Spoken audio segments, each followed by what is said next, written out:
राधे राधे दोस्तों। अब हम आज 6 क्वेश्चन करने वाले हैं। The following fraction represent just 3 different number, separate them into 3 group of equivalent fraction by changing each one of its simple form. यानी कि पहले हमें इन्हें क्या करना है, सिंपल फॉर्म में कन्वर्ट करना है। देन उसके बाद इनके 3 अलग अलग ग्रुप बनाएंगे और उनके जो फ्रैक्शन होंगे वो सेम होंगे। तो पहले हम सिंपलेस्ट फॉर्म में कन्वर्ट कर लेते हैं। तो 2 1 ज़ा 2 और 2 6 ज़ा 12, 3 1 ज़ा 3 और 3 5 ज़ा 15। अब यहाँ 8 है, यहाँ 50 है, तो 8 को भी 2 से काट लेते हैं 4 बार में, और 50 को 2 से काटेंगे तो आएगा 25। यहाँ 16 है, यहाँ 100 है, तो 4 के टेबल में 100 आता है 25 बार में, और 4 के टेबल में 16 आता है 4 बार में। ठीक है, 1 0 से 1 0 तो 1/6। 15 1 ज़ा 15, 15 5 ज़ा 75, 12 1 ज़ा 12, 12 5 ज़ा 60। ठीक है, अब इसको कर लेते हैं। 16 1 ज़ा 16 एंड 16 6 ज़ा 96। ठीक है, 12 के टेबल में 75 नहीं आता है, ये दोनों किसके टेबल में आएंगे, 3 के टेबल में। देन इसको काटेंगे 3 से 4 बार में, और ये 3 से कटेगा 25 बार में। ठीक है, 12 1 ज़ा 12, 12 6 ज़ा 72, 3 1 ज़ा 3, 3 6 ज़ा 18।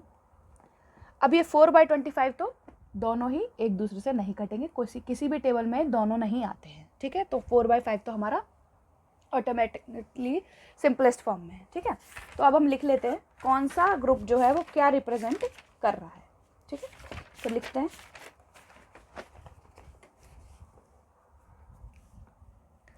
पहले 1/6 वाले लिख लेते हैं सारे। तो A E H J and K represent 1/6।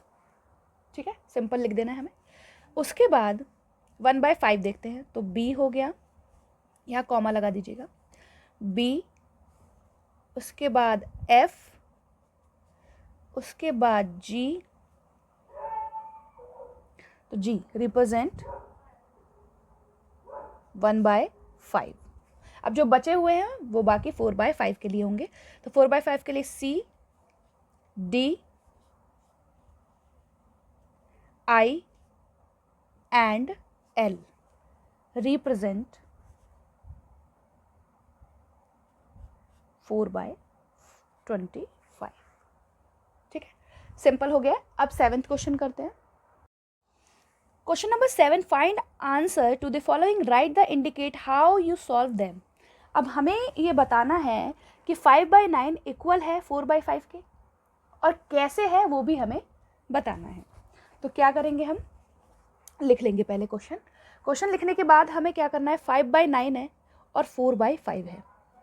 तो इसको वो करने के लिए पहले 9 और 5 जो है वो हमारे क्या है, को प्राइम नंबर है। ये दोनों एक दूसरे के टेबल में नहीं आते हैं, और दोनों जो है वो सिर्फ 1 के टेबल में आएंगे और किसी के टेबल में नहीं आते। मतलब 3 के टेबल में आते हैं, पर 5 और 9 एक दूसरे के टेबल में नहीं आते। सिंपल सी बात ये है।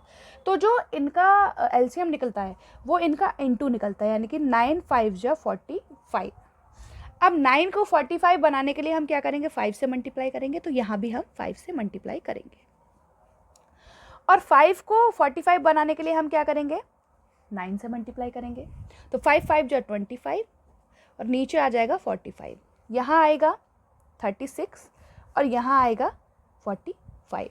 अब यहाँ हम देख रहे हैं कि 25/45 आ रहा है, और यहाँ हम देख रहे हैं 36/45 आ रहा है। तो क्या ये इक्वल है, तो हम लिखेंगे नहीं। तो हम लिखेंगे 5/9 is not equal to 4/5। B करते हैं। अब 9/16 दिया है और यहाँ पर 5/9 दिया। अब ये भी हमारे क्या है, को प्राइम नंबर्स है। ठीक है, तो 16 × 9 कर लेंगे।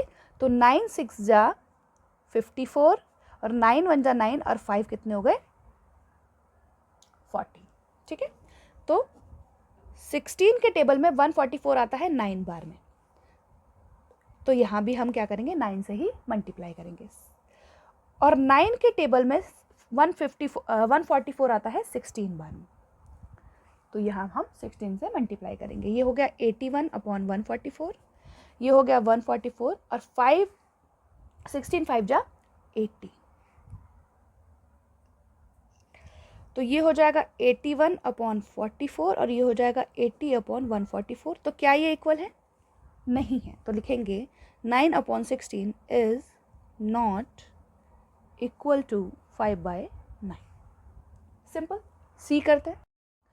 अब सी वाले में हमें ऐसे नंबर दिए हैं डिनोमिनेटर में, जो जैसे 5 के टेबल में जो है 20 आता है, कितनी बार में आता है, मतलब अगर 5 को हमें 20 बनाना है तो किससे मल्टीप्लाई करना होगा 4 से, तो 4/5 इंटू 4 करेंगे, ये हो जाएगा 16, ये हो जाएगा 20, तो ये आपस में क्या हो रहे हैं बराबर हो रहे हैं, तो लिखेंगे 4/5 इज इक्वल टू 16/20।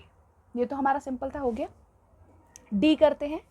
अब यहाँ पर भी क्या है 1/15 दे रखा है, तो 15 को हम 30 बना सकते हैं, तो 30 कितनी बार में आएगा 2 बार में, ये आ रहा है 2/15 सॉरी 30, तो ये आ रहा है 2/30 और ये हमें दे रखा है 4/30, तो क्या ये बराबर है? नहीं है, तो लिखेंगे 1/15 इज नॉट इक्वल टू 4/30।